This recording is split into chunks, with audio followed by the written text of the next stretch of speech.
In the book, The Peak Interview, I include two additional peak questions. Now, we already talked about the peak end question. That's the most important question in the interview. And the peak questions follow the same theoretical model as the peak end question does. That is, you want to create peaks during the interview because they help form how the hiring manager feels about the quality of that interview.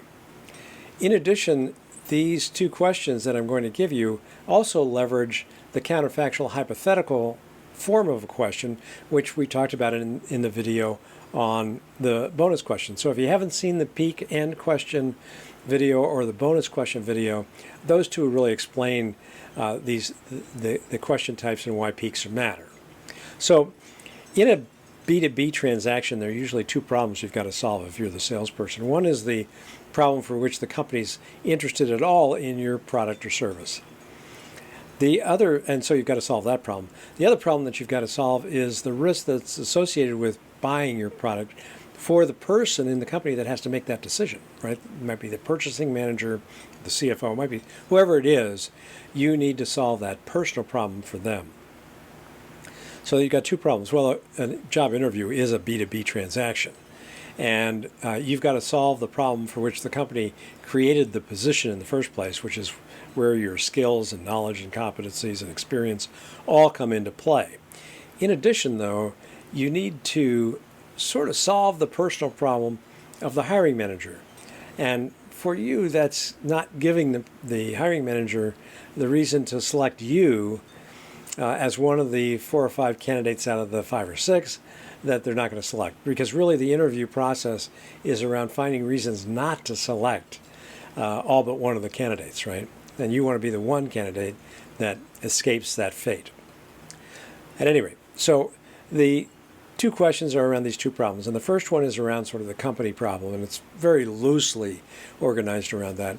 And it uses the counterfactual hypothetical, and so here's the question. Every place I've ever worked, I've always wanted to do something meaningful internally in the company to make it better.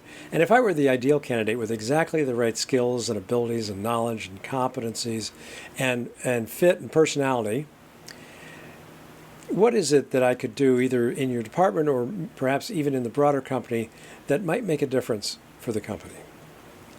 Now you just leave it. There's a fair chance that the hiring manager won't be able to answer that question. It's very broad, but in a way it's specific. And they might say, gee, I can't think of anything. But you mentioned you always like to do this. Have you done this in the past? If you get that opportunity to tell a story, tell it. Make sure that your story includes a key competency that is important for this job and that it emerges through the narrative so you don't ever have to claim that competency. It's just there for anybody to see. So that's the first question. The second question is around the personal problem of the hiring manager, and it's also very loosely around this. And you set it up this way. You say, earlier I asked about how I might help solve a problem inside the company, either in your department or in the broader company.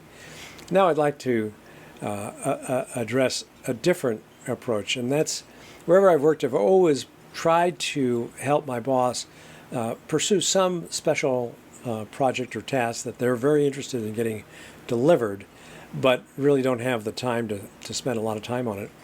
And if I were the ideal candidate for this job for you with the right fit and personality and skills, what is it that I might help you work on that would really be special?